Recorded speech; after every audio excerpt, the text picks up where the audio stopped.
Capítulo 8. Emociones y estados de ánimo.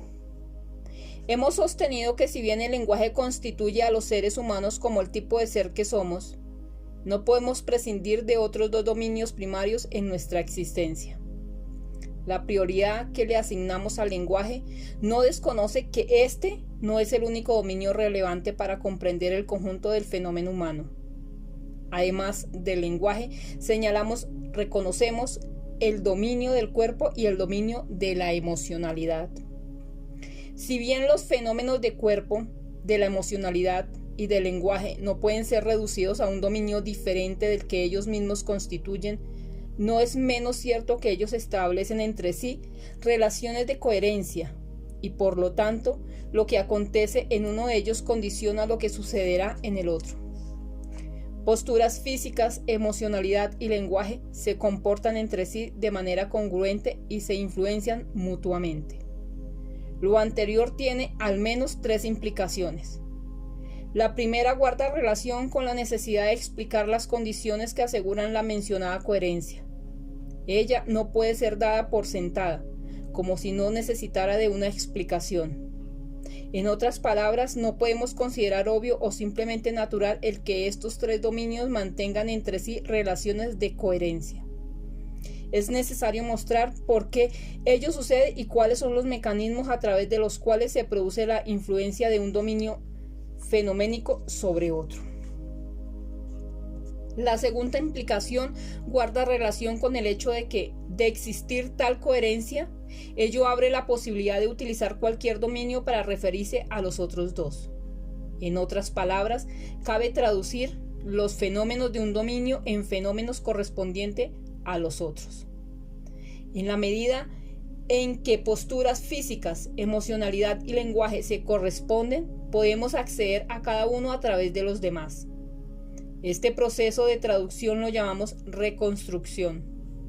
Ello nos permite decir, por ejemplo, que podemos realizar una reconstrucción corporal de un determinado juego de lenguaje, acometer una reconstrucción lingüística de una determinada emoción.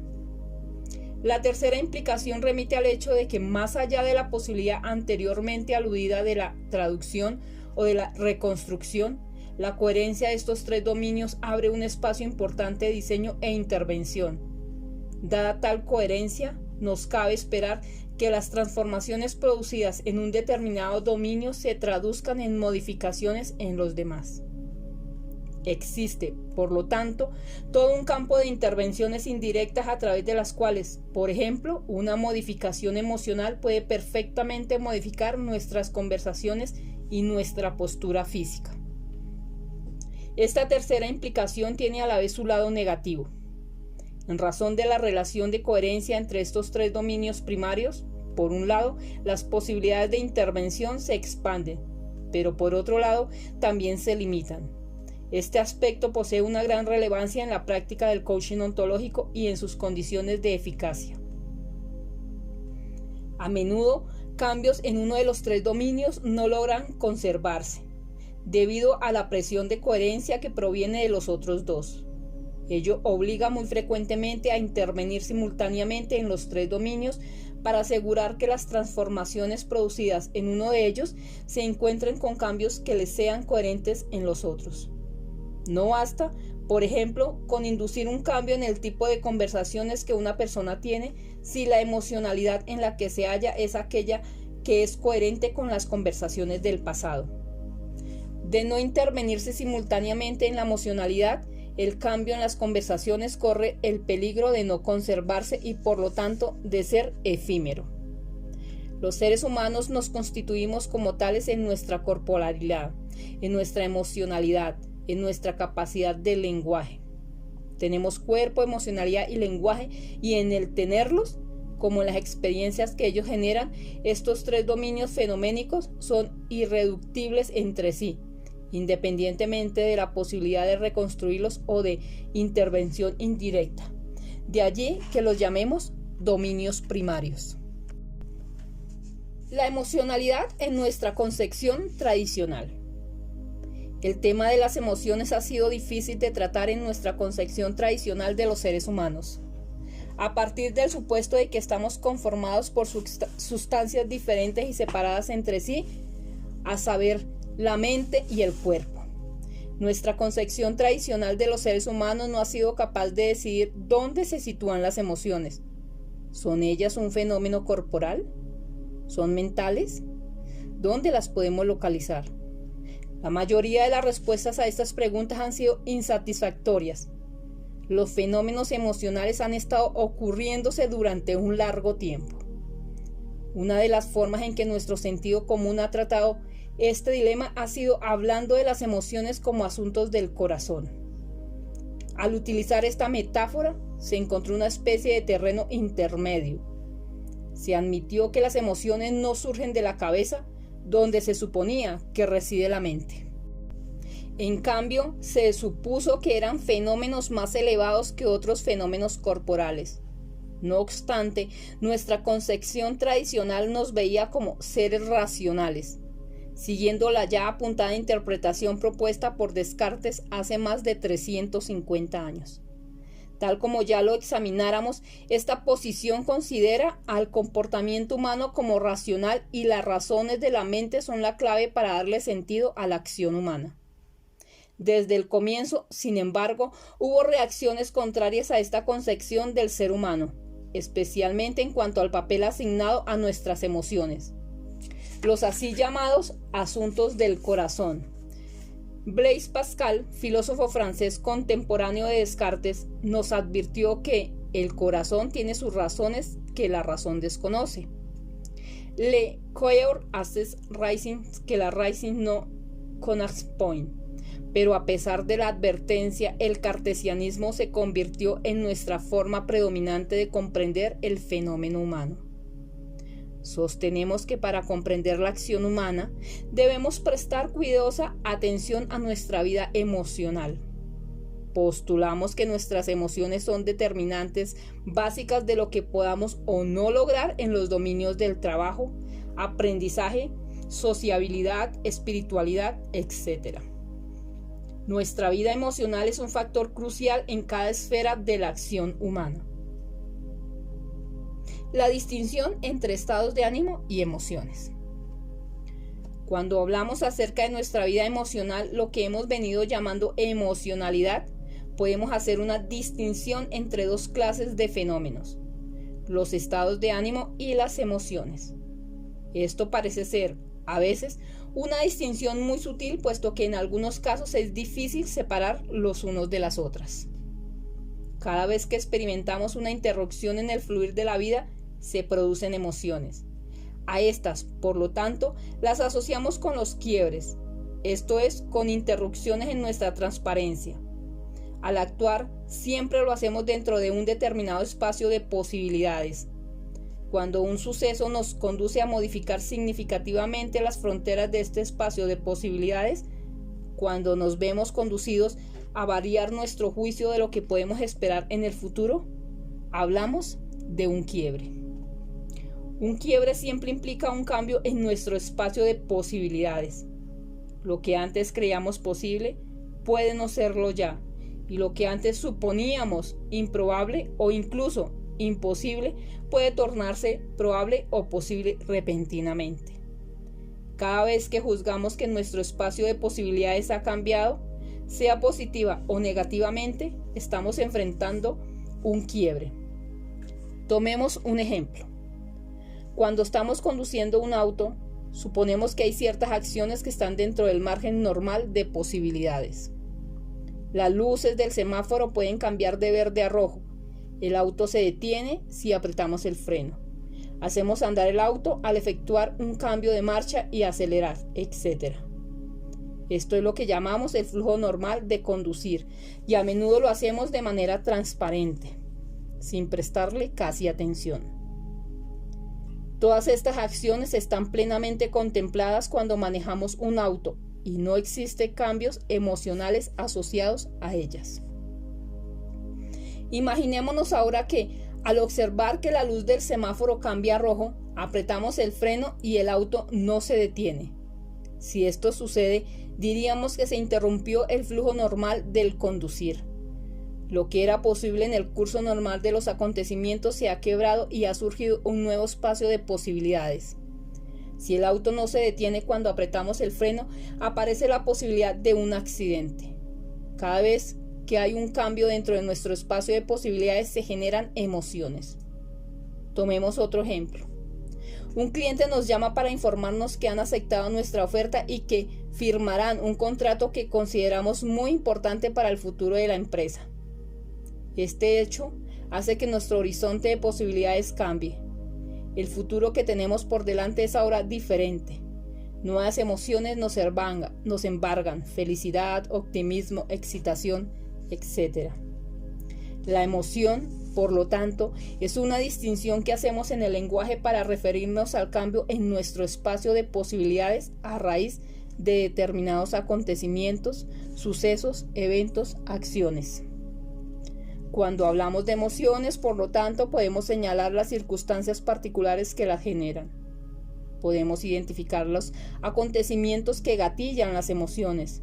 Si esos acontecimientos desaparecen, normalmente las emociones que los acompañan también desaparecerán. Las emociones son específicas y reactivas. Los acontecimientos las preceden. Al referirnos a las emociones, a menudo estamos observando la forma en que la acción o determinados eventos modifican nuestro horizonte de posibilidades. La relación entre un acontecimiento y la emoción no deja de tener importancia. A menudo relato el ejemplo que nos entregaba el filósofo Michael Graves para ilustrar esta relación entre la singularidad de un acontecimiento y la emoción. Graves se imaginaba a alguien que sale de un determinado día a caminar por la mañana. Mientras camina, observa la naturaleza, se detiene a mirar los árboles, a escuchar el cantar de los pájaros.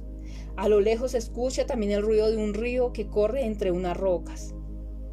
A no mucho andar, en la transparencia del fluir de su recorrido, se pone a pensar en un posible proyecto susceptible de ser emprendido en los próximos días.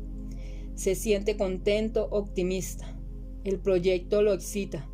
Piensa que al concluirlo podrá abrir puertas que hasta ahora ha tenido cerradas. Sonríe. En eso percibe una culebra que se desliza en dirección a él, en la mitad del sendero, a pocos metros de donde se encuentra. Súbitamente esta percepción lo lleva a una experiencia diferente. Está asustado, el corazón le palpita más aceleradamente. Se pregunta si tendrá suficiente espacio para esquivar la culebra o si le convendrá retornar. El espacio de posibilidades en el que se encuentra ahora es otro. La emoción del miedo se ha apoderado de él. En el ejemplo de Graves, la emoción del miedo fue desencadenada por la percepción de la culebra. Un evento gatilló esa emoción. Recuerdo que, comentando el ejemplo de Graves con Renato Orellana, me indicaba: esto implica que si queremos entender una determinada emoción, es importante remitirla al acontecimiento desencadenante. Es preciso, volviendo al ejemplo de Graves, buscar la culebra. Al identificarla, sabremos que si queremos evitar la repetición de esa emoción, tendremos que sacar culebras del camino, y si queremos que esa experiencia emotiva se repita, habrá que asegurarse de colocarlas en él. El reconocimiento, al hablar de emociones, entre la emoción y el acontecimiento nos permite no solo una determinada interpretación de los fenómenos emotivos, sino también posibilidades concretas de acción. En efecto, si nos preocupa, por ejemplo, el hecho de que alguien se suele poner frecuentemente de mal humor, cabe que nos preguntemos por el acontecimiento o tipo de acontecimientos que producen ese cambio emocional. Al identificarlo, abrimos con ello un espacio de diseño. Ahora podemos intervenir no solo en los factores que nos permiten intervenir en el mal humor desencadenado, sino también en la ocurrencia del tipo de evento que lo desencadenan. Los estados de ánimo son una distinción muy diferente de la distinción de emociones. Cuando hablamos de estados de ánimo nos referimos a una emocionalidad que nos remite necesariamente a condiciones específicas y que por lo tanto normalmente no los podemos relacionar con acontecimientos determinados. Los estados de ánimo viven en el trasfondo desde el cual actuamos. Ellos se refieren a estados emocionales desde los cuales se realizan las acciones. Como toda emocionalidad, y por lo tanto, al igual que con las emociones, los estados de ánimo también están asociados a un horizonte de posibilidades, a un espacio de acciones posibles. Sin embargo, en los estados de ánimo la relación entre posibilidades y acción se revierte. Hemos dicho que las emociones tienen que ver con la forma en que la acción modifica nuestro horizonte de posibilidades. Con los estados de ánimo, por el contrario, nos ocupamos de la forma en que el horizonte de posibilidades en el que nos encontramos, correspondiente al estado de ánimo en cuestión, condiciona nuestras acciones. Independientemente del lugar donde nos encontremos y de lo que hagamos, los seres humanos siempre están en algún estado de ánimo que comúnmente no elegimos ni controlamos. Simplemente nos encontramos en él. Una vez que estamos en un determinado estado de ánimo, nos comportamos dentro de los parámetros que tal estado de ánimo especifica en nosotros. En la medida en que la emocionalidad condiciona el actuar, condiciona igualmente la manera como somos mientras estamos en él. En este sentido, no podemos decir solamente que tenemos estados de ánimo. También es verdad que nuestros estados de ánimo nos tienen a nosotros. Estamos poseídos por nuestros estados de ánimo. Nos convertimos en nuestros estados de ánimo. Los estados de ánimo normalmente se adelantan a nosotros. Cuando los observamos, ya estamos sumergidos en ellos. Nuestro lenguaje, la forma en que hablamos sobre nuestros estados de ánimo, a menudo esconde el hecho de que estamos poseídos por ellos. Normalmente decimos, me siento feliz o estoy confundido. Al hablar de esta forma, implicamos que el estado de felicidad o confusión es producido por el yo, que el yo es quien siente la felicidad. El yo toma precedencia. No nos damos cuenta de que lo cierto es precisamente lo contrario. Es el estado de ánimo el que siente, es el estado de ánimo el que está constituyendo el yo en su forma presente de ser. ¿Significa esto que no hay nada que podamos hacer respecto a nuestros estados de ánimo? ¿Debemos resignarnos a los estados de ánimo que nos poseen? De ningún modo. Postulamos que al cambiar el observador de estados de ánimo que somos, abrimos posibilidades de acción que normalmente permanecen escondidas al observador que se limita por el sentido común. El ser capaces de observar los estados de ánimo en cuanto tales nos permiten intervenir en su diseño. Una de las metas de este trabajo es generar en el lector un nuevo observador de estados de ánimo y desarrollar su capacidad para intervenir en los estados de ánimo en los que nos encontramos inmersos y diseñar las acciones capaces de cambiarlos. Existe una estrecha relación entre emociones y estados de ánimo. Por un lado, lo que empezó como una emoción ligada a un determinado acontecimiento puede a menudo convertirse en un estado de ánimo si permanece con la persona el tiempo suficiente y se traslada al trasfondo desde el cual ella actúa. Esto pasa normalmente con los acontecimientos importantes. Por ejemplo, cuando iniciamos un romance o cuando fallece alguien cercano a nosotros. Estas experiencias nos colocan en una emocionalidad o espacio de posibilidades que se manifestará en el conjunto de nuestro actuar, en la casa, en la oficina, con los amigos, etc. Por otra parte, además de las diferencias indicadas arriba, los estados de ánimo y las emociones son fenómenos muy similares y nos permiten reconstruirlos en la misma forma. La mayor parte de lo que vamos a decir a continuación puede ser aplicado tanto en los estados de ánimo como a las emociones. Sin embargo, para simplificar nuestra investigación, nos vamos a concentrar en los estados de ánimo. Dejamos al lector la tarea de extraer conclusiones para aplicar este análisis a las emociones.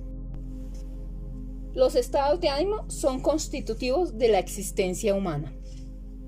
Los seres humanos, donde quiera que estén, donde quiera que habiten, están siempre inmersos en determinados estados de ánimo. No hay forma en que podamos evitar encontrarnos en alguno y mirar la vida desde fuera de algún tipo de estado emocional. cualquiera que éste sea. Los estados de ánimo son constitutivos de la existencia humana. Simplemente no se puede concebir la existencia humana sin aceptar que estamos inevitablemente en algún tipo de estado de ánimo. Los estados de ánimo son un hecho de la vida y los encontramos por doquier. Diferentes lugares parecieran tener diferentes estados de ánimo. Cada ciudad va acompañada del suyo. Podemos hablar acerca del estado de ánimo de San Francisco, Madrid, Ciudad de México, Buenos Aires, Santiago, etc. Con solo nombrar estas ciudades evocamos su estado de ánimo. Son todos muy diferentes. Lo mismo pasa con los países. Podemos hablar de un estado de ánimo italiano, alemán, ruso, etc. Son todos muy distintos. Los países tropicales tienen un estado de ánimo muy diferente de, por ejemplo, los países nórdicos. Los ciclos climáticos también provocan estados de ánimo diferentes, ya que asociamos posibilidades distintas a cada uno de ellos. Las estaciones producen distintos estados de ánimo. La gente tiende a estar de diferente humor en primavera y en invierno. Los días de la semana provocan diferentes estados de ánimo. El humor de las personas los lunes es comúnmente muy diferente al de los viernes o los domingos. En las diferentes horas del día nos encontramos de diferente humor. Nuestro humor de las mañanas no es el mismo que el de las tardes. Por lo demás, sabemos que hay madrugadores y noctámbulos. También se asocian las diferentes edades a diferentes estados de ánimo. Los adolescentes tienen estados de ánimo muy distintos a los de las personas de edad.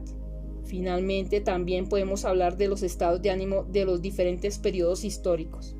Sabemos, por ejemplo, que el estado de ánimo de los años 60 era muy diferente del estado de ánimo de los 80. Estados de ánimo y acción. ¿Qué clase de fenómenos son los estados de ánimo? Hemos dicho que cada estado de ánimo, y lo mismo puede decirse sobre las emociones, especifica un espacio de posibilidades. Y cuando hablamos de posibilidades nos referimos al espacio del acontecer y por tanto al espacio dentro del cual actuamos. Un estado de ánimo, en consecuencia, define un espacio de acciones posibles. Maturana sostiene que las emociones y los estados de ánimo son predisposiciones para la acción. La forma como un observador distingue los estados de ánimo de otros seres vivos en la medida en que no participa de la experiencia asociada con su vivencia es emitiendo un juicio sobre el comportamiento de tales seres vivos y en particular sobre lo que tal comportamiento define en términos de las acciones posibles de ser ejecutadas desde él. Tomemos un ejemplo. Al observar un perro decimos: este perro está enojado. Al decir aquello estamos haciendo un juicio sobre el perro a través del cual caracterizamos su comportamiento y definimos lo que es posible esperar en términos de las acciones que el perro podría ejecutar estando en el estado en el que se encuentra. El enojo, por lo tanto, implica una observación de comportamiento, un juicio sobre él y un presupuesto de coherencia entre el comportamiento observado y el comportamiento esperado a partir del anterior. Es así como hablamos de las emociones ajenas. Como podemos apreciar, este enfoque para abordar la emocionalidad es fuertemente conductivista. Nada decimos sobre lo que pueda sentir el perro al encontrarse en el estado emocional que distinguimos como enojo. Nada decimos, por lo tanto, sobre la experiencia del propio enojo para el perro. Nada decimos y nada podemos decir tampoco por cuanto la experiencia de la propia emoción no solo no es observable cuando observamos al perro, en medida importante tampoco es comunicable. Ello no niega la experiencia en cuestión ni su importancia para quien la vive, pero nos advierte de aquello sobre lo que no podemos hablar con sentido. Lo que hemos reconocido en el ejemplo del perro es igualmente válido para los seres humanos. Hay, sin embargo, una diferencia importante, aunque nuestras experiencias emocionales personales son, en último término, igualmente incomunicables por sí mismas. Por compartir los seres humanos una forma genérica de ser, presuponemos que cuando distinguimos emociones equivalentes, por estricta referencia al espacio de acciones posibles que ellas especifican, la experiencia personal de tal estado emocional es también equivalente. Pero, ¿quién nos asegura que es lo mismo? ¿Es la experiencia de la emoción del amor que siente Romeo hacia Julieta la misma que siente Julieta hacia Romeo? Y es más, ¿es la experiencia del amor que observamos en otras parejas equivalente a la experiencia del amor que puedan haber sentido Romeo y Julieta? ¿Es la culpa que siente Raskolnikov equivalente a la culpa que siente cualquier otra persona? En cuanto sentimiento, en cuanto experiencia personal de vivir la emoción, no lo sabemos. Solo al nivel de comportamientos que son conducentes o inconducentes a otras formas de comportamiento, podemos especificar con rigor el dominio fenoménico de la emocionalidad. Desde esta perspectiva, en la medida en que aceptamos que no observamos en otros sus sentimientos personales como asimismo que podemos comunicar plenamente los nuestros, al hablar de emociones y de estados de ánimo, estamos introduciendo un lenguaje para hablar de la acción y muy particularmente del espacio de posibilidades especificado por las acciones que observamos. Hablar de emocionalidad, por lo tanto, implica hacer distinciones sobre el ámbito de lo posible asociado a la acción. La rabia, el amor, la culpa, más que referirse a lo que sentimos, aluden a espacio de posibilidades en el que nos encontramos en nuestro desenvolvimiento en la vida. Por lo tanto, sin negar nuestra capacidad de atribuir emocionalidad a nuestro entorno, al tiempo y al espacio, lo que estamos haciendo es especificar el juicio de posibilidad que realiza un determinado observador. El jueves no tiene una emocionalidad diferente del viernes. Es siempre el observador quien establece una distinción entre jueves y viernes. Jueves y viernes no existen por sí mismos independientemente de un observador que los distingue como tales, y quien asocia a tal distinción un espacio de posibilidades diferente dentro de una determinada comunidad, quien se relaciona con estos dos días en función de las posibilidades que les atribuye. La emoción pertenece al observador, aunque este observador pueda estar haciendo un juicio sobre las observaciones que otro observador pueda estar haciendo al observar su comportamiento. Recapitulando, podemos sostener que dependiendo del estado de ánimo en que nos encontremos, ciertas acciones son posibles y otras no. Algunas posibilidades están abiertas y otras están cerradas. Esto es lo central de lo que constituye a las emociones y los estados de ánimo. Si estamos predispuestos a la desconfianza, se estrechan las posibilidades de coordinar nuestras acciones con las de alguien. En un estado de entusiasmo, se amplía nuestro horizonte de acciones posibles en el futuro. Desde la más temprana infancia aprendemos de esta conexión entre estados emocionales y acción. Cuando éramos niños, aprendimos muy rápidamente a verificar el estado de ánimo en que se encontraban nuestros padres antes de pedirles algo o de darles la noticia sobre esa mala nota obtenida en la escuela. Si estábamos que nuestros padres estaban de mal humor, por ejemplo, postergábamos el momento en que les contaríamos que habíamos derramado tinta en la cama o postergábamos el pedirles permiso para ir a esquiar el próximo fin de semana.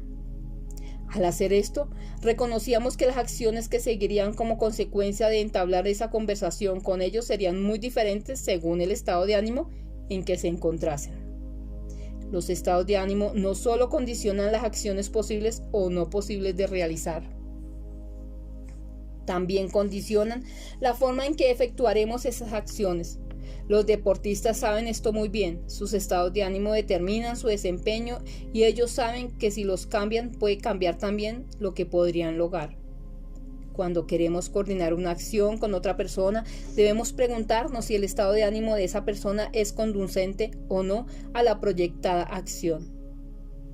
Si juzgamos que su estado de ánimo no es el adecuado, quizás necesitaremos actuar en forma diferente a lo que habíamos planeado, tal vez cambiando nuestros actos por otros que, a nuestro juicio, serían conducentes a cambiar su estado de ánimo. En vez de tener una conversación para coordinar acciones, quizás tendremos una conversación de acciones posibles o una conversación para posibles conversaciones. Cuando conversamos es importante asegurarse de que el estado de ánimo de la conversación sea el adecuado para lograr lo que se espera que esa conversación produzca. El estado de ánimo predominante no solo determinará qué se podría lograr de esa conversación, sino a un nivel más básico va a condicionar la forma en que las personas escuchen lo que se dice. Esto es particularmente importante para las conversaciones en que deseamos despertar el interés del otro por aquello que ofrecemos. Por ejemplo, conversaciones de ventas, negociaciones, proposiciones de amor o comerciales. Como los estados de ánimo definen un espacio de acciones posibles, se abren inmediatamente dos dimensiones. La primera es que los estados de ánimo especifican un futuro posible y la segunda, que ellos generan un determinado mundo. Examinémoslas en este orden. Nuestros estados de ánimo son como lentes a través de los cuales observamos el futuro. Los diferentes estados de ánimo son diferentes aperturas hacia el futuro. Si sucede que estamos de buen ánimo, el futuro se verá brillante. Si estamos de mal ánimo, el futuro se verá oscuro. ¿No nos ha sucedido a menudo que nos damos cuenta de cómo nos cambia el futuro simplemente porque atravesamos por un cambio diario de estados de ánimo? Del mismo modo, nuestros estados de ánimo conforman el mundo en que vivimos. Tal como hemos insistido anteriormente, los seres humanos no se relacionan con su entorno natural y social tal como éste es, objetivamente. No sabemos cómo éste es realmente, solo sabemos cómo es para nosotros, según nuestras inquietudes y el estado de ánimo en que estemos. Cada estado de ánimo trae consigo un mundo propio. Cuando Candide de Voltaire dice: todo es para mejor en el mejor de los mundos posibles, todavía no sabemos exactamente cómo era ese mundo, pero definitivamente sabemos en qué estado de ánimo se encontraba. ¿Sabemos cuán amplio debe haberse visto el horizonte de sus posibilidades? Uno de los problemas que enfrentamos es que los estados de ánimo son a menudo transparentes para nosotros. No los notamos y por lo tanto juzgamos que lo que pertenece a nuestros estados de ánimo es propiedad de nuestro mundo. Normalmente suponemos que el mundo es tal cual lo observamos, sin detenernos a examinar el papel que juega el observador en aquello que observa.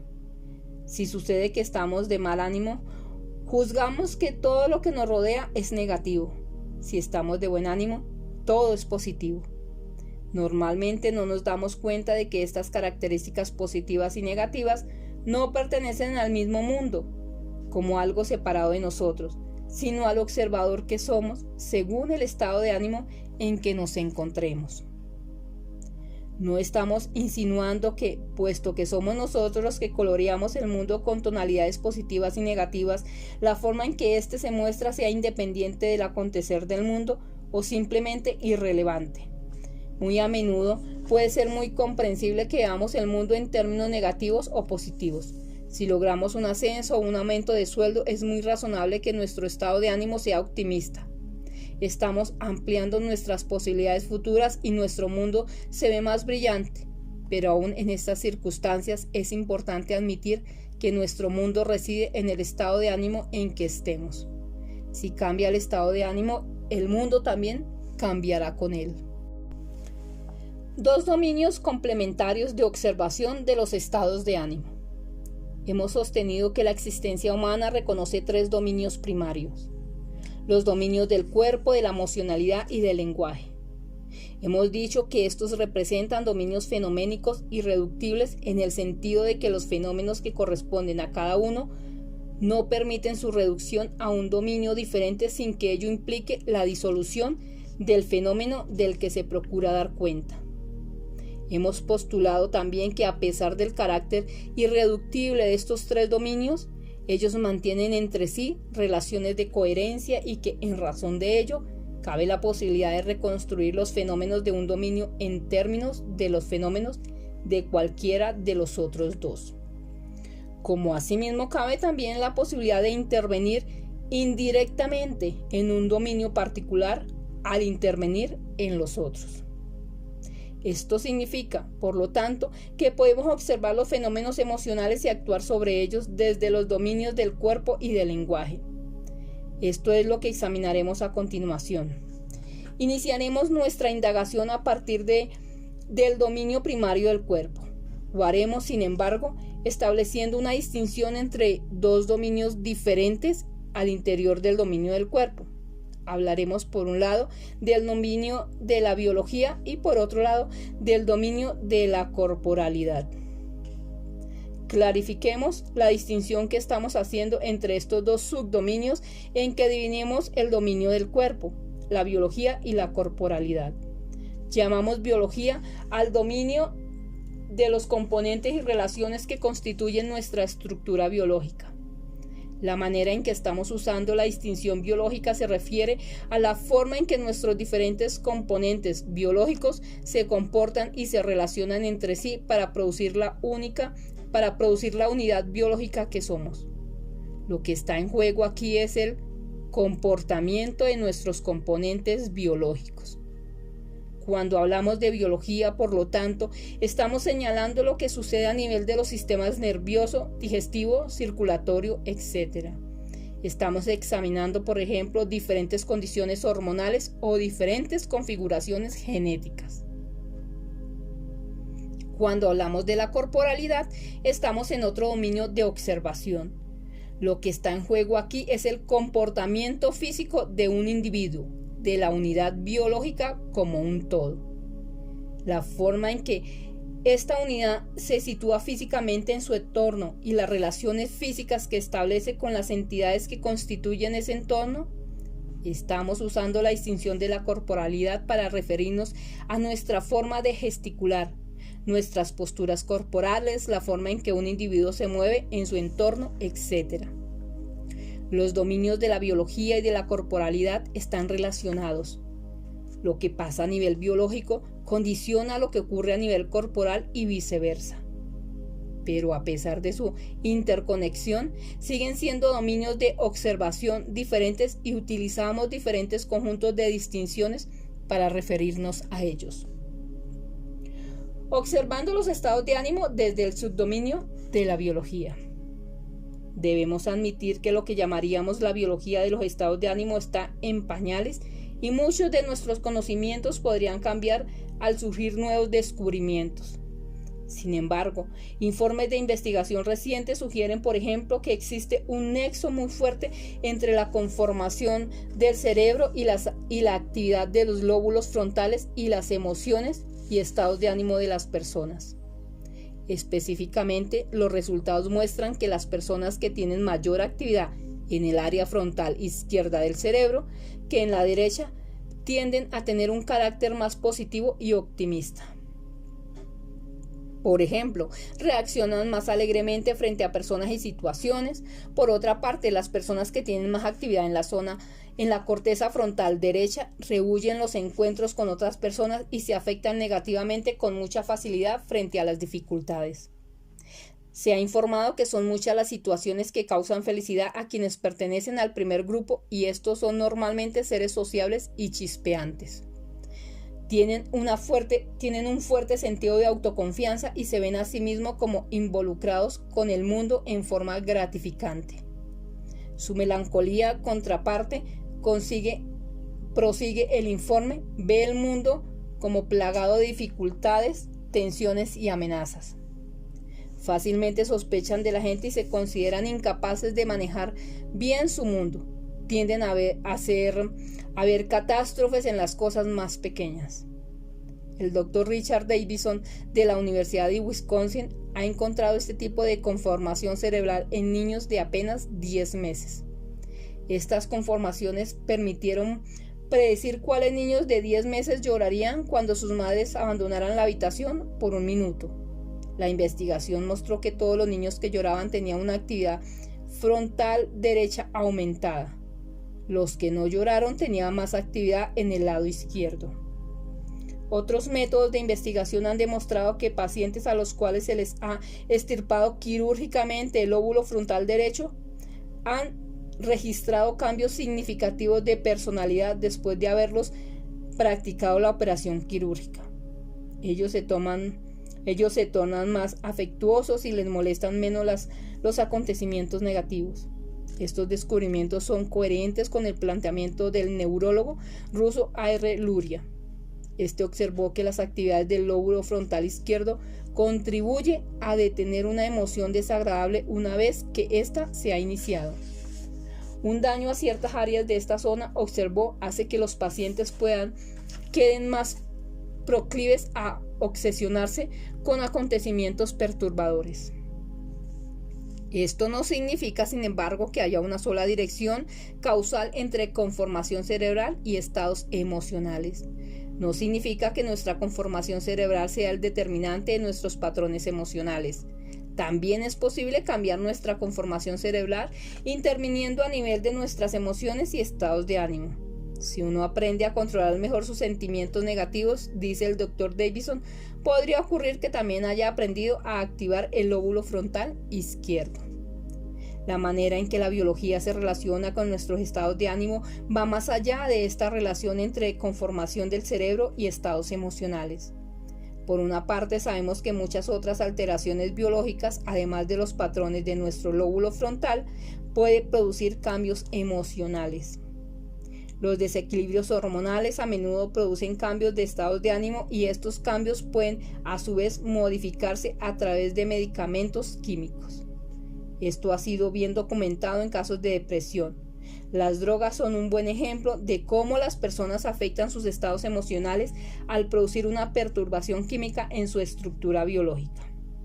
Por otra parte, también sabemos que un cambio en nuestro estado emocional produce modificaciones biológicas. Un cambio en nuestro estado de ánimo puede provocar latidos del corazón más lentos o más rápidos, que el nivel de adrenalina en nuestra sangre sea más alto o más bajo, sudor, fatiga, dolor de estómago, etc. Una investigación experimental reciente ha comprobado que el estado de ánimo de un paciente es un factor importante de su capacidad de recuperación para un amplio espectro de enfermedades, como jaquecas graves, cáncer, enfermedades cardíacas, estrés, desórdenes nerviosos, etc. Observando los estados de ánimo desde el subdominio de la corporalidad. Todos podemos admitir que siempre estamos en una u otra postura física. De hecho, no podemos evitarlo. Esta postura física se relaciona con el estado emocional en que nos encontramos. La conexión entre nuestras posturas corporales y nuestra vida emocional es tan fuerte que podemos darnos cuenta del estado de ánimo de una persona por el mero hecho de observar la postura de su cuerpo. También podemos predecir las posturas físicas que adoptarán las personas si sabemos en qué estado emocional se encuentran. Podemos decir que alguien se encuentra excitado o defraudado observando la forma en que cruza una habitación, la forma en que está sentado o parado. Las artes visuales utilizan esta conexión permitiéndonos observar los estados de ánimo de las personas a partir de sus posturas corporales.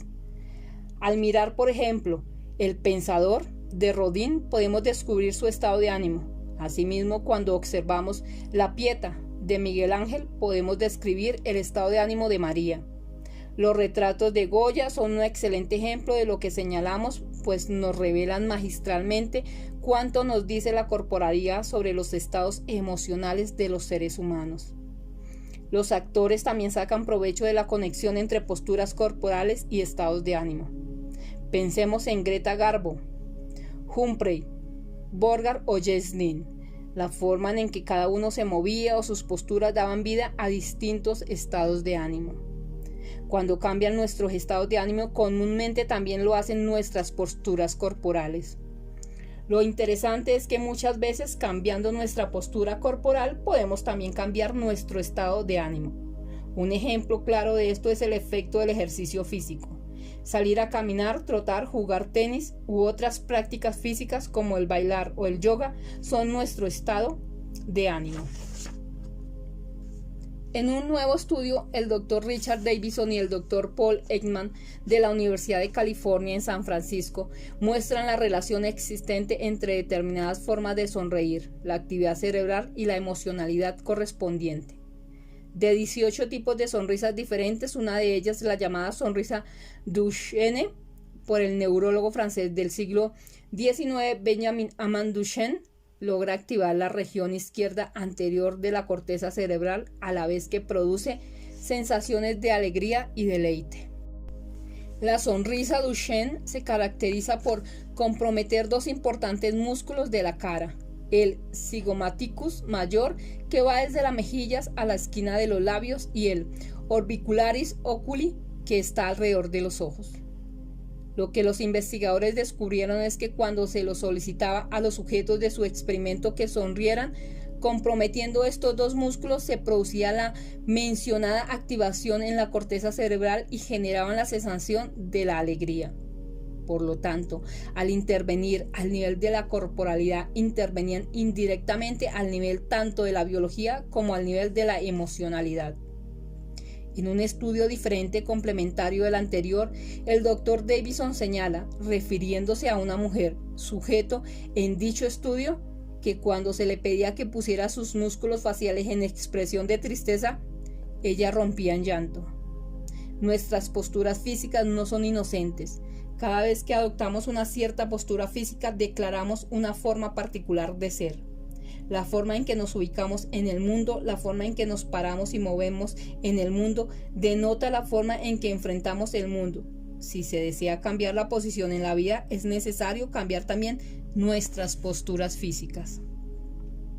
Los estados de ánimo y el lenguaje. Será, sin embargo, la conexión entre estados de ánimo y el lenguaje lo que se enfatizará en este trabajo. Decimos que dependiendo del estado de ánimo en que nos encontremos, nuestras conversaciones son diferentes. Hablamos y escuchamos en forma diferente. Esto nos permite descubrir el estado de ánimo en que se encuentran las personas examinando sus conversaciones. Cada conversación trae con ella su propio estado de ánimo. Las conversaciones tampoco son emocionalmente inocentes. El biólogo Humberto Maturana sostiene que las conversaciones no son solo un fenómeno lingüístico. Una conversación es siempre una combinación de dos factores básicos, lenguaje y emociones. Sostenemos que estos dos factores no son independientes entre sí. Para entablar una conversación, el lenguaje y las emociones deben estar equilibrados. Existe un principio básico de coherencia entre ellos. No podemos seleccionar al azar una secuencia de actos lingüísticos y agregar a ellos también al azar cualquier emoción que encontremos a la mano. El lenguaje y los estados emocionales están estrechamente relacionados entre sí. Todos sabemos cómo cambia nuestro estado de ánimo cuando alguien nos da una buena o mala noticia. Todos hemos experimentado un cambio de estado de ánimo a raíz de que nos han aceptado una proposición comercial o nos han rehusado una petición importante. Todos sabemos también que podemos producir diferentes estados de ánimo en las personas al hablarles de un mismo tema en formas diferentes. Todos los días tenemos múltiples experiencias en las cuales observamos cómo lo que decimos puede influir en el estado de ánimo de la gente. La existencia de esta relación entre lenguaje y emociones no es un asunto trivial. Por el contrario, es debido a que esta relación existe que surge la más interesante posibilidad de intervenir en el diseño de nuestros estados de ánimo. Es aquí donde la capacidad de lograr maestría en dar forma a los estados de ánimo nuestros y de los demás alcanza su punto máximo. ¿Qué ganamos con esta relación? Dos cosas importantes. En primer lugar, nos permite ejecutar una reconstrucción lingüística de nuestros estados de ánimo y emociones. Ahora podemos traducir nuestros estados emocionales en una estructura lingüística. Generamos un lenguaje de emociones y estados de ánimo. Sostenemos que independientemente de su soporte biológico y corporal, los estados de ánimo pueden ser presentados y reconstruidos en términos lingüísticos. En segundo lugar, desarrollamos dos dominios de acción y diseño. Podemos ahora intervenir en el dominio de nuestros estados emocionales por medio de la acción a nivel del lenguaje y a la inversa. Podemos intervenir a nivel de nuestros actos lingüísticos cambiando nuestros estados emocionales. Al combinar estos dos dominios de acción, podemos entonces diseñar secuencias completas de intervenciones en las cuales el lenguaje y las emociones se van a modificar entre sí. Los grandes seductores operen estos en el ámbito del amor. La política, las ventas, la religión, la pedagogía, etc. Son todas personas que saben del poder del lenguaje para modificar las emociones y en consecuencia para redefinir lo posible. Saben que todo intercambio lingüístico opera dentro de un contexto emocional que condiciona la eficacia de la comunicación. Como saben también que cualquiera sea el contexto emocional original, este puede ser transformado como resultado de la misma comunicación. Lo que era posible en el momento de iniciarte una conversación no es necesariamente lo mismo al momento de terminar la conversación. Es sorprendente observar cuán poca atención se presta comúnmente a la conexión entre lenguaje y estados de ánimo en la conversación. Sabemos que nuestra comunicación con otros se ve afectada por el estado de ánimo que existía antes de iniciar la conversación y por el estado de ánimo que la misma conversación genera. Pero normalmente no hacemos mucho al respecto. Demasiado a menudo nos movemos en este campo con torpeza, como si estuviéramos con los ojos tapados y no nos hacemos responsables de los estados de ánimo que creamos. Generalmente estamos muy lejos de percibir que nuestras conversaciones pueden ser una herramienta fundamental para cambiar los estados de ánimo de otras personas y que el hacerlo abre nuevos dominios de acción. Nos convertimos en víctimas pasivas tanto de los estados de ánimo preexistentes como de aquellos que producimos. Hacia una reconstrucción lingüística de los estados de ánimo. Habiendo examinado el tipo de fenómenos que son los estados de ánimo, nos damos cuenta de que juegan en un dominio diferente un papel equivalente al que juegan esos actos lingüísticos que hemos llamado juicios. Los juicios, como sabemos, también definen un espacio de acciones posibles. También especifican un futuro posible y también colorean, como lo hacen los estados de ánimo, el mundo en que vivimos. En este nexo entre estados de ánimo y juicios, el que sirve para asegurar la relación de coherencia entre emocionalidad y lenguaje, y es también el que abre la posibilidad de una reconstrucción lingüística de los primeros. Cuando emitimos un juicio nos relacionamos con lo que estamos juzgando desde el punto de vista de nuestras inquietudes y lo formulamos en términos de las posibilidades que abre o cierra para nosotros. Los juicios especifican el mundo en que vivimos y nuestro horizonte de posibilidades futuras en la misma forma en que lo hacen los estados de ánimo. Esto constituye la base para la reconstrucción lingüística de los estados de ánimo. Ahora podemos tratar los estados de ánimo como juicios automáticos del mundo y de las posibilidades futuras que ese mundo nos trae. Los llamamos automáticos porque sabemos que no se trata de juicios que emitamos. De hecho, normalmente no los hacemos. Los estados de ánimo anteceden a la acción, están ya allí cuando vamos a actuar. Nos encontramos inmersos en ellos. En consecuencia, cuando hablamos de los estados de ánimo como juicios automáticos del mundo, no estamos haciendo una descripción de lo que son los estados de ánimo, sino que estamos haciendo una reconstrucción lingüística. Esto es una traducción del fenómeno de los estados de ánimo en un código lingüístico. Tenemos algunos ejemplos. Si estamos en el estado de ánimo del entusiasmo, podemos reconstruir este estado de ánimo como el juicio que emitimos cuando decimos esto es entusiasmante. Se trata de un juicio que podemos articular al igual que con cualquier juicio como una estructura lingüística subyacente acerca del mundo. Cuando formulamos el juicio esto es entusiasmante, la estructura subyacente implica básicamente los siguientes dos actos lingüísticos. Yo afirmo que X está sucediendo.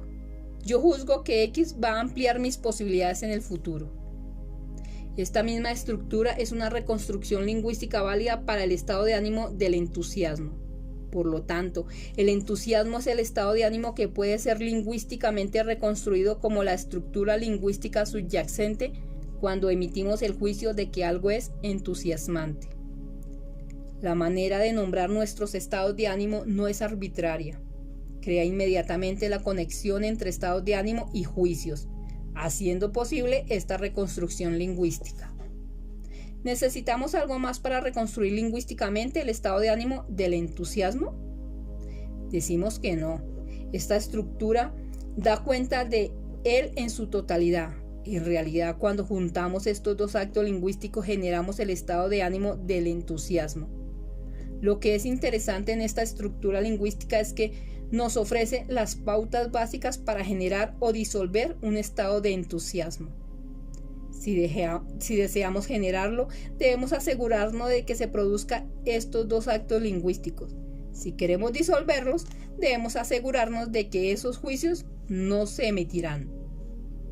Ahora sí, por el contrario, nos encontramos en el estado de ánimo del aburrimiento, podemos observar la conversación subyacente implícita en el juicio. Esto es aburrido. El estado de ánimo de aburrimiento puede entonces ser reconstruido como la estructura lingüística subyacente correspondiente a este juicio. En el estado del aburrimiento, la estructura es la siguiente. Yo afirmo que X está sucediendo. Yo juzgo que X no va a abrir ni cerrar posibilidad alguna para mí en el futuro. Tomemos por último la tristeza. La pregunta que nos deberíamos hacer nuevamente es: ¿qué estructura lingüística subyacente aparece cuando decimos estoy triste? El estado de ánimo puede reconstruirse en función de los siguientes elementos. Yo afirmo que X ha sucedido o está sucediendo. Yo juzgo que X representa una pérdida para mí. Juzgo que algunas posibilidades han disminuido. Yo acepto esta pérdida como un hecho. Como podemos ver, cada estado de ánimo genera un mundo particular, y ese mundo será muy diferente si estamos en un estado de ánimo de entusiasmo, de aburrimiento o de tristeza. En general, cuando estamos en estados de ánimo positivos, felicidad, entusiasmo, admiración, etc., nos encontramos en un mundo que está lleno de nuevas posibilidades para el futuro. Cuando estamos en estados de ánimo negativos, tristeza, miedo, ansiedad, etc., nos encontramos en un mundo que cierra nuestras posibilidades. Se puede reconstruir cualquier estado de ánimo tratándolo como lo hemos hecho. Esto es como juicios automáticos.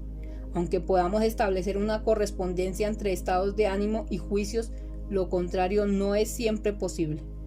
No podemos decir que cada juicio está conectado con un diferente estado de ánimo. Por ejemplo, cuando decimos Catalina tiene razón, o Benjamin es alto, o Aurora es eficiente, estamos emitiendo juicios. Sin embargo, en estos casos, el estado de ánimo en que emitimos estos juicios no se hace evidente a partir de los propios juicios. Para determinar el estado de ánimo necesitamos examinar el contexto de la conversación en la cual se emiten estos juicios. Los estados de ánimo en contextos sociales. De lo dicho hasta ahora, podríamos suponer que los estados de ánimo son fundamentalmente un fenómeno individual. Ciertamente los individuos tienen estados de ánimo, están siempre en uno u otro estado de ánimo. Sin embargo, los estados de ánimo son altamente contagiosos y si estamos entre gente en estados de ánimo muy negativos, debemos esperar que pronto estemos nosotros también en un estado de ánimo negativo. Más aún, nuestros estados de ánimo individuales siempre se originan dentro del estado de ánimo social más amplio de nuestra comunidad y de nuestro tiempo. Es interesante destacar, por ejemplo, cómo los estados de ánimo individuales en Estados Unidos se hicieron más sombríos durante el periodo en que el país se vio involucrado en la Guerra del Golfo Pérsico, en 1991. Las comunidades determinan el estado de ánimo de los individuos que pertenecen a ellas, pero los individuos también determinan el estado de ánimo de sus comunidades. La capacidad de un individuo para determinar el estado de ánimo de una comunidad es una de las habilidades importantes que asociamos al liderazgo. Los líderes, entre otras cosas, son los diseñadores de los estados de ánimo de sus comunidades, son los que generan nuevos horizontes de posibilidades para sus comunidades y las nuevas acciones que se hacen posibles. De la misma forma en que hablamos de los estados de ánimo individuales, podemos hablar también de los estados de ánimo de entornos sociales muy diferentes. Cada comunidad de personas, sea esta una empresa, una familia, una clase en un colegio, un equipo deportivo, un partido político, etc., tiene sus estados de ánimo particulares. Algunas veces solamente nos basta con abrir la puerta de la casa de alguien para saber en qué estado de ánimo se encuentra la familia. Lo mismo pasa con las empresas. De allí que sea importante en los negocios verificar el estado de ánimo de todas aquellas personas que trabajan normalmente en la primera línea de actividades de la empresa, aquellos que se ocupan en forma recurrente de los clientes y público en general, vendedores, recepcionistas, ejecutivos, etc. El estado de ánimo de la gente de primera línea de una empresa es central para la construcción de su identidad pública. Pero más importante que la preocupación por la identidad pública de la empresa es el hecho de que su estado de ánimo es un factor decisivo para determinar lo que la empresa será capaz de lograr, cómo va a reaccionar a los cambios en su entorno, cómo responderán sus miembros individuales al desafío de crear un futuro para ella, etc. Los estados de ánimo sociales no son una excentricidad, son un componente fundamental de nuestro modo de vida y de la calidad de nuestras vidas. Los estados de ánimo sociales determinan el horizonte de posibles acciones de la gente y, por lo tanto, constituyen un factor importante en la predicción de lo que pueden o no lograr. Los deportistas no solo han reconocido la importancia de los estados de ánimo en los desempeños individuales, sino también en la forma en que se desempeña el equipo. Los estados de ánimo sociales son tan importantes que los estrategas militares los consideran uno de los factores cruciales en el diseño de acciones militares. Los llaman la moral de la tropa. Ellos saben que la moral es un factor de máxima importancia para ganar una batalla, a veces aún más que la dotación de personal militar y el poderío de su equipo bélico. Napoleón escribió que en la guerra la moral vale las 3/4 partes.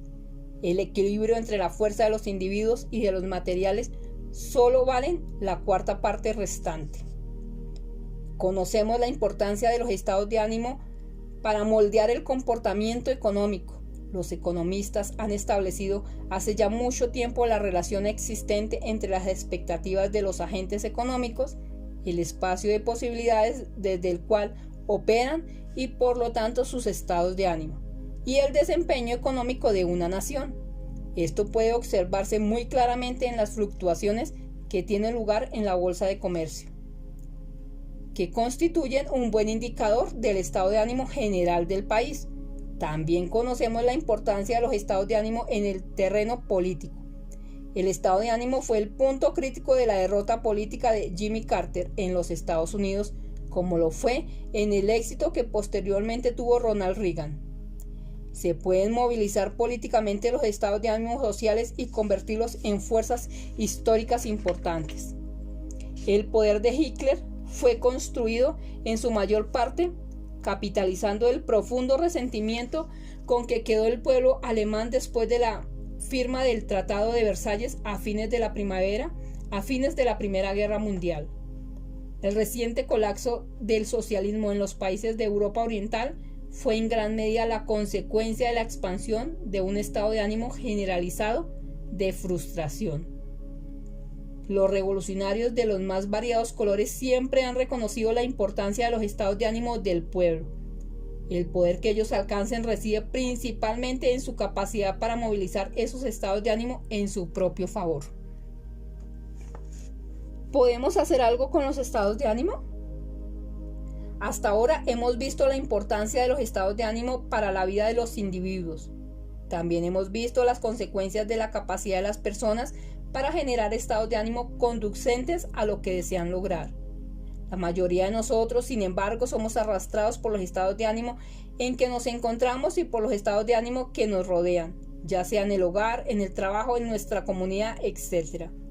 Nuestros estados de ánimo son definidos por la deriva de nuestras vidas y en general no tenemos la capacidad de producir cambios significativos y estables en ellos. Aun cuando reconocemos que algunas personas son competentes para generar estados de ánimos positivos, en otros, estados de ánimo que son conducentes a lograr sus fines o propósitos o simplemente estados de ánimo que mejoran la calidad de vida y hacen más feliz a la gente, suponemos que esto es producido por ocultos o misteriosos talentos, tan misteriosos que nos parecen inalcanzables. A menudo nos encontramos tan impotentes para cambiar nuestros estados de ánimo y los de otras personas que ni siquiera nos hacemos responsables de los estados de ánimos que nosotros mismos creamos. Si alguien se queja del estado de ánimo que traemos al trabajo, podemos decir, y bien, así es como soy yo y no puedo hacer nada al respecto. Esta actitud de tómalo o déjalo puede tener consecuencias desastrosas, no solo en los negocios, sino también en la política, en nuestras relaciones personales, en la vida familiar, etc. Mucha gente, sin embargo, se hace responsable de sus estados de ánimo y a menudo se da cuenta de que existen algunas acciones que pueden llevar a cabo para cambiarlos. Sin embargo, lo que tales personas no ven normalmente es la posibilidad que tienen de intervenir en la modificación del estado de ánimo del entorno social en que viven. Y cuando este estado de ánimo se hace insostenible, se retiran de ese entorno social, empiezan todo el proceso de nuevo hasta que alcanzan otro punto de saturación. Esto pasa con las relaciones, con los amigos, con el trabajo, con las ciudades, etc. Nos movemos de un lugar a otro, de una relación a otra, de un trabajo a otro, etc. Nuestra vida nunca se estabiliza realmente. No encontramos una morada estable en la que podamos vivir en paz. No estamos diciendo que no nos deberíamos mover de un entorno social a otro o que nuestras relaciones, amigos, trabajo, etc. debieran ser para toda la vida. No estamos diciendo tampoco que los estados de ánimo que prevalecen en esos lugares sean de nuestra total y exclusiva responsabilidad. Todos estos son dominios de responsabilidad compartida con otros. Lo que estamos diciendo, sin embargo, es que por lo general no asumimos ni siquiera la cuota de responsabilidad que nos corresponde. Por lo tanto, no vemos que podemos realizar acciones para cambiar estos estados de ánimo. Al no ver esto, restringimos nuestras propias posibilidades en la vida. Cuando nadie asume su cuota de responsabilidad en los estados de ánimo que generamos, podemos anticipar los resultados que se obtendrán. Los estados de ánimo como un dominio de diseño. Sostenemos que podemos adoptar una posición activa en lo que respecta a nuestros estados de ánimo personales y los estados de ánimo del entorno social en el que participamos. En vez de ser arrastrados por ellos, podemos participar en moldear esos estados de ánimo. No estamos diciendo que podemos controlar totalmente nuestros estados de ánimo, menos aún los de otras personas. Nuestra vida siempre se desenvolverá en medio de acontecimientos que escaparán a nuestro control. Sin embargo, en la deriva de la vida también hay lugar para el diseño. Cuando hablamos de diseñar, reconocemos que nuestras acciones tienen la capacidad, entre muchos otros factores, de intervenir y modificar el curso actual de los acontecimientos. Como individuos, somos una fuerza activa en la deriva.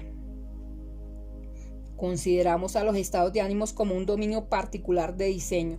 Sin embargo, es necesario revisar seriamente nuestra interpretación tradicional de los seres humanos para poder participar en moldear nuestros estados de ánimo y los de las personas que nos rodean. Esta interpretación limita nuestra capacidad de acción y oculta nuestras posibilidades de diseñar estados de ánimo. Al respecto, sostenemos que la interpretación de los estados de ánimo aquí presentada incrementa el poder que tenemos como individuos, puesto que abre posibilidades de acción que difícilmente pueden verse desde fuera de ella. Hemos dicho que todo estado de ánimo especifica un espacio de acciones posibles, un horizonte de posibilidades. Hay una conexión fundamental, por lo tanto, entre nuestros estados de ánimo y nuestras posibilidades de acción. Esta es quizás la relación más importante para tratar los estados de ánimo como un dominio de diseño. Si los estados de ánimo y las posibilidades están tan estrechamente conectadas, al modificar nuestro horizonte de posibilidades, modificamos nuestros estados de ánimo. Este es un postulado fundamental a estas alturas. Ya sabemos que tenemos el poder de cambiar nuestro horizonte de posibilidades a través de las conversaciones y, por lo tanto, podemos aceptar que las conversaciones sean herramientas decisivas para diseñar estados de ánimo. ¿Cuáles son las conversaciones que tienen el poder de producir cambios en los estados de ánimo? Todas. Conversar es estar en un proceso de transformación mutua y esta transformación incluye nuestros estados de ánimo y emociones. De esto se trata la conversación. Una conversación para coordinar acciones cambia nuestro horizonte de posibilidades a lograr efectuar las acciones propuestas. Pero también sostenemos conversaciones que aspiran directamente a este cambio en el espacio de posibilidades. Estas son las conversaciones para acciones posibles y las conversaciones para posibles conversaciones. Ellas constituyen las herramientas más eficaces para diseñar nuestros estados de ánimo. De alguna forma, esto no es nuevo, lo sabemos. Todos hemos tenido innumerables experiencias en las cuales, al hablar con gente, hemos cambiado sus estados de ánimo o nuestro estado de ánimo ha cambiado por el simple hecho de hablar con alguien. Lo hacemos todo el tiempo y estas experiencias están allí, frente a nuestros ojos, pero ¿nos hemos dado cuenta realmente de ello? ¿Lo sabíamos? Es difícil contestar a estas preguntas con un simple sí o no. En ciertos casos lo sabíamos y en muchos otros no. Y no lo sabíamos porque muchas veces no veíamos a nuestro estado de ánimo como estados de ánimo, sino como la forma en la que se nos presenta al mundo. Pensamos que lo posible solo guarda relación con el mundo, no con nosotros. A menudo nos hemos resignado a nuestros estados de ánimo y a lo de los demás, sin ver posibilidades de modificarlos. Nuestra comprensión tradicional de los seres humanos nos ha cegado respecto del reconocimiento de los estados de ánimo como un dominio de diseño. Algunas pautas para el diseño de estados de ánimo. Sobre la base de lo que hemos dicho anteriormente, presentamos aquí unas pautas muy generales que pueden ser útiles para diseñar estados de ánimo. Vamos a suponer que nos estamos ocupando en nuestros estados de ánimo. Para tratar con los estados de ánimo de otras personas se deberían hacer algunas correcciones, aunque la misma estructura y los mismos criterios sean también válidos. Estas son las pautas. A. Convertirse en un observador de estados de ánimo. Ello implica partir por identificarlos como estados de ánimo y no atributos del mundo o como las cosas son. Si suponemos como los estados de ánimo normalmente nos hacen creer que nuestro juicio del mundo corresponde realmente a cómo el mundo es, cerramos nuestras posibilidades de producir estados de ánimo diferentes. Es solamente cuando desarrollamos la competencia para observar nuestros estados de ánimo como tales que nos abrimos al diseño. B. No somos responsables de los estados de ánimo en que nos encontramos. No produjimos ese particular estado de ánimo, simplemente estamos en él. El reconocimiento de que no somos los productores de nuestros estados de ánimo, sino que los estados de ánimo son los que nos producen a nosotros, nos permiten intervenir más fácilmente y en una forma más liviana en el diseño de nuestros estados de ánimo. Sin embargo, aunque no seamos responsables del estado de ánimo en que nos encontremos, somos responsables de permanecer en él. C. Cuidarse de las historias que hemos fabricado en torno a nuestros estados de ánimo. Tendemos a encontrar correctos nuestros estados de ánimo y podemos dar infinitas razones del enorme sentido que tiene el estar en el estado de ánimo en que nos encontramos. Es importante recordar que a menudo no es lo que la historia dice lo que produce ese estado de ánimo, es el estado de ánimo el que produjo la historia. D. Una vez que se identifica el estado de ánimo, deberíamos buscar los juicios que corresponden a él, preguntándonos: ¿cómo estoy juzgando al mundo? ¿Cómo estoy juzgando a la gente que me rodea? ¿Qué juicios tengo acerca de mí mismo? ¿Qué juicios tengo acerca del futuro? Estas preguntas debieran ser suficientes para especificar el estado de ánimo en que nos encontramos. E. Una vez que hemos identificado nuestro estado de ánimo como un juicio automático, podemos examinar la estructura lingüística que subyace a ese juicio. F. Una vez que tenemos la estructura lingüística subyacente, podemos examinar si las afirmaciones que incluye esta estructura son verdaderas o falsas, si los juicios que contiene esta están o no fundados, si las declaraciones que contiene son válidas o no válidas, etc. Según el análisis de la estructura lingüística subyacente, podremos descubrir si el fundamento de ese estado de ánimo es o no suficiente. Si no lo fuere, estaríamos en una mucho mejor posición para cambiarlo. G. Una vez que la estructura lingüística subyacente ha sido identificada y hemos examinado los diferentes actos lingüísticos que contiene, podemos buscar acciones que realizar para cambiar esas afirmaciones, juicios, etc. Esas acciones pueden incluir conversaciones que podemos abrir para modificar la estructura lingüística subyacente del estado de ánimo. No debiéramos permitir que nuestro estado de ánimo bloquee la acción. Esto es lo que comúnmente hacen los estados de ánimo. Sin embargo, en general, en nuestra capacidad de acción la que nos permite cambiar de estado de ánimo. Al actuar podemos cambiar esas afirmaciones y juicios, o podemos tornarlos irrelevantes respecto de las inquietudes de las personas involucradas. H. Si nos damos cuenta de que tendemos a caer en los mismos estados de ánimo en forma recurrente, también podemos realizar acciones para anticipar los momentos en que el estado de ánimo va a aparecer nuevamente. Haciendo esto podemos construir repertorios. Estos son cursos de acción que preparamos en cierto estado de ánimo que nos dificultaría el diseñar en ese momento las acciones necesarias para salir de él. Debemos comprometernos a seguir estos repertorios cuando caemos de nuevo en esos estados de ánimo. Por ejemplo, haciendo algún ejercicio físico, llamando a un amigo, a un colega que se ha comprometido a ayudarnos, etc. Y una de las acciones que podemos realizar es sumergirnos entre personas con las cuales nuestros estados de ánimo no tienen mucha cabida. No olvidemos que los estados de ánimo son contagiosos. Así como transmitimos nuestros estados de ánimo a otras personas, ellas también nos transmitirán los suyos. Esto opera para ambos lados. Si elegimos estar con personas que tienen poco espacio para nuestro estado de ánimo, muy probablemente nos veremos beneficiados de su influencia. J. No debemos olvidar tampoco el nexo que existe entre nuestro cuerpo y nuestros estados de ánimo. Si cambiamos nuestras posturas corporales, si practicamos un ejercicio, ciertos estados de ánimo deberían desaparecer. La música es una forma muy efectiva de intervenir a nivel corporal para cambiar nuestros estados de ánimo.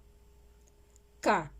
La mayoría de las pautas proporcionadas hasta el momento intentan producir un cambio en nuestros estados de ánimo, cambiando nuestras conversaciones y por lo tanto afectando el aspecto lingüístico de nuestros estados de ánimo.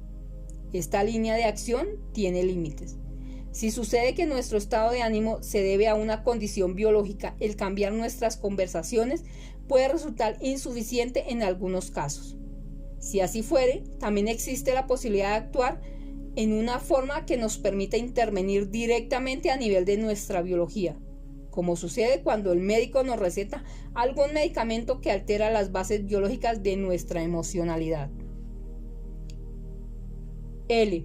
No olvidemos que no podemos evitar los estados de ánimo. Hagamos lo que hagamos, siempre estaremos en uno o en otro.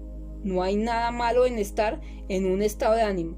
El propósito del diseño es abrir la posibilidad de intervención, de manera que uno pueda adquirir un sentido de responsabilidad con respecto de sus estados de ánimo y de los de quienes lo rodean, y luego ganar las competencias para moldearlos de acuerdo a su propio juicio de conveniencia.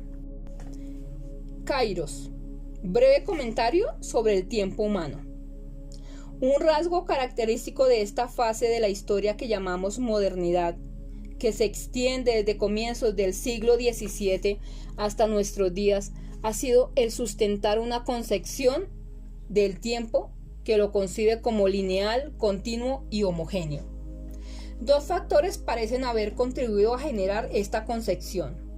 Primero, la importancia que desde los inicios de la modernidad adquieren las ciencias naturales y muy particularmente la física. Ellas sirven durante mucho tiempo de modelo del pensar riguroso y sus presupuestos son a menudo importados de manera acrítica al ámbito de la reflexión sobre los fenómenos humanos. Pues bien, durante un largo periodo dominado por la cosmovisión mecánica de Newton, el tiempo físico fue considerado precisamente como absoluto y autónomo. El fluir del tiempo es concebido como una secuencia lineal y continua de unidades equivalentes. Desde el punto de vista de la física newtoniana, un minuto era exactamente igual a cualquier otro minuto. Al impacto proveniente del desarrollo de la física se añade un factor diferente, aunque complementario. Se trata de la invención del reloj mecánico en el siglo XIV y de su impacto en la convivencia social. Este invento modifica por completo el concepto social del tiempo, permitiendo a los seres humanos sincronizar la forma como coordinan acciones y como consecuencia de ello incrementar sustancialmente la eficacia y productividad de las acciones emprendidas en conjunto. A partir de ese momento, el tiempo humano es puesto en referencia al tiempo mecánico del reloj, el cual obviamente lo homogeneiza. Un minuto es un minuto para todo el mundo y este es el tiempo que demora el segundo en dar la vuelta del cuadrante del reloj. Es el comportamiento mecánico del segundero el que define el concepto de tiempo que rige el comportamiento humano. Dentro de la física, el concepto del tiempo sufrirá una radical transformación a partir de la teoría de la relatividad desarrollada por Einstein a comienzos del siglo XX. Una de las principales contribuciones de Einstein fue el cuestionar el supuesto de tiempo absoluto newtoniano y su concepto resultante de simultaneidad. Lo curioso del caso, sin embargo, es que la nueva concepción einsteiniana, en vez de socavar el concepto cotidiano del tiempo humano, fuertemente influido por la física mecánica, se separa de él, mostrándose como un concepto de tiempo abstracto, ajeno al tiempo humano. Comprobamos, por lo tanto, que los seres humanos siguen apegados a un concepto mecánico del tiempo, incluso cuando la propia física ha hecho ya abandono de él. A partir de los desarrollos efectuados en este capítulo en torno a la temática de las emociones y los estados de ánimo, comprobamos que no todo momento, no toda unidad de tiempo físico implica las mismas posibilidades. Para los seres humanos el tiempo no es homogéneo. Lo que puede acontecer en un minuto no es equivalente a lo que puede pasar en cualquier otro. La densidad de vida que un determinado minuto puede contener para una persona no es igual a la que ese mismo minuto contiene para otra persona. El fluir del tiempo humano es una sucesión de ocasiones discontinuas, muy diferentes las unas de las otras y a menudo muy distintas para los diferentes individuos involucrados. La densidad del tiempo humano es heterogénea, por cuanto una misma unidad física de tiempo puede contener muy distintas posibilidades. Algo que no podía realizarse por años puede abrirse como posibilidad durante un minuto, para cerrarse inmediatamente después. Ese minuto es muy diferente de aquel que lo antecedió o de aquel que le sucederá. El tiempo humano medido mecánicamente simplemente no es el mismo. Una vez que aceptamos lo anterior, reconocemos que la emocionalidad, por cuanto especifica disposiciones diferentes para la acción y consecuentemente espacios de posibilidades distintos, constituye un factor fundamental para evaluar las diferentes densidades del tiempo humano. Es quizás en este aspecto donde nuestra concepción tradicional, fundada en el modelo de la acción racional, muestra una de sus principales deficiencias. La efectividad de la acción humana no solo es función de nuestra capacidad de articular racionalmente medios para la consecución de determinados objetivos. La efectividad de nuestra acción es también función de nuestra capacidad de observar, evaluar y diseñar aquellos espacios emocionales que hacen posible lo que previamente no lo era o que cierran posibilidades que antes se encontraban abiertas. La efectividad de nuestro actuar es función de las condiciones emocionales, las nuestras y las de los demás, propias de la situación dentro de la cual nos desempeñamos. Y no existe acción humana que escape de este condicionamiento emocional. En el hogar, en el trabajo, en el juego, etc.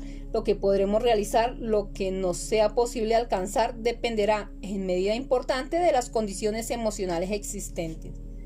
Lo señalado nos lleva a una importante confrontación registrada en la Grecia antigua en los momentos en que se inaugura aquello que hemos denominado la gran deriva metafísica que hoy vemos en crisis, pero de la que todavía somos parte.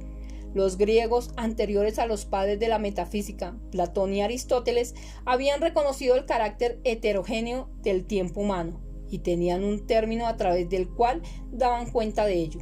Hablaban de kairos. Kairos para los griegos era aquel momento del tiempo oportuno, del tiempo adecuado, de la ocasión en que la posibilidad se manifiesta en la temporalidad para luego desaparecer en ella.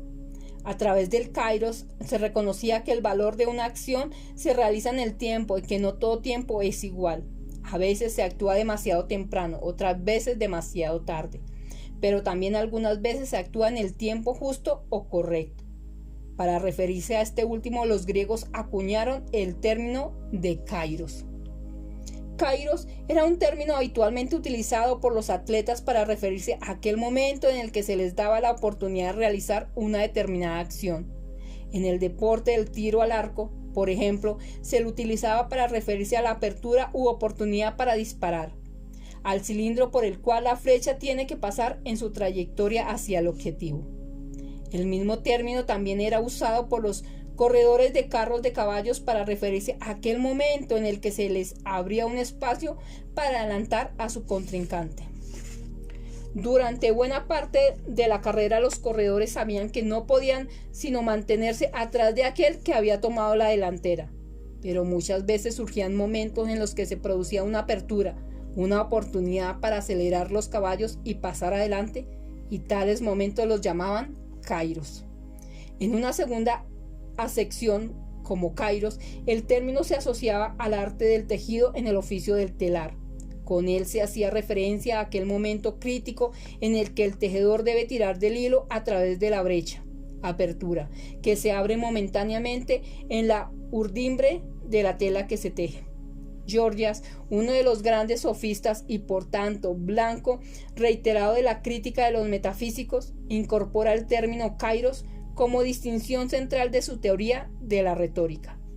Gorgias se dedica a indagar el poder del lenguaje y su capacidad de transformación. El lenguaje, nos dice, puede tener el miedo y desterrar el sufrimiento y crear alegría y alimentar la compasión. Como el resto de los sofistas, Gorgias se dedica a la formación de la juventud en las virtudes ciudadanas, lo que los griegos llaman arete. Él entiende que las nacientes prácticas democráticas que tienen lugar en Grecia descansan precisamente en las competencias lingüísticas de los ciudadanos y muy particularmente en el ejercicio del arte de la persuasión. Para tal efecto, nos insiste Gorgias, el orador debe estar siempre atento al fluir de la conversación para detectar en ella oportunidades, kairos, que se abren para persuadir al oyente. El plano emocional de la conversación es aspecto decisivo para asegurar su éxito, tanto en lo que respecta al orador, en cuyo caso hablamos de ethos, como el oyente, y en tal caso hablamos de pathos. El orador, por lo tanto, debe moverse en la conversación como lo hace el navegante, siempre atento al sentido y fuerza de las olas y a la dirección del viento, siempre listo a cambiar de posición sus velas. La verdad está intrínsecamente referida a su contexto. Ella será lo que la comunidad acepte como tal, y en tal sentido la verdad es vista por Gorgias como el propio resultado del arte de la persuasión. Tanto Platón como Aristóteles se oponen muy fuertemente a las posiciones adoptadas por Gorgias. Para ellos, la verdad existe con independencia de los individuos, aunque les sea a estos posible acceder a ella a través del pensamiento racional. Una vez que tal verdad es alcanzada, el lenguaje es el instrumento a través del cual ella es comunicada a otros. Lo que importa en la comunicación, según la posición adoptada por Aristóteles, es el contenido de verdad de lo que se dice. Tanto el ethos del orador como el pathos de la audiencia requieren subordinarse al logos. Esto da cuenta del contenido de verdad y representa el aspecto racional de la comunicación. Con el predominio del programa metafísico, el reconocimiento del carácter heterogéneo y discontinuo del tiempo humano se fue progresivamente diluyendo. Con ello, nos olvidamos de la importancia de la noción de kairos propuesta por los griegos e incorporada en las enseñanzas de los filósofos no metafísicos. como Georgias de Leontini.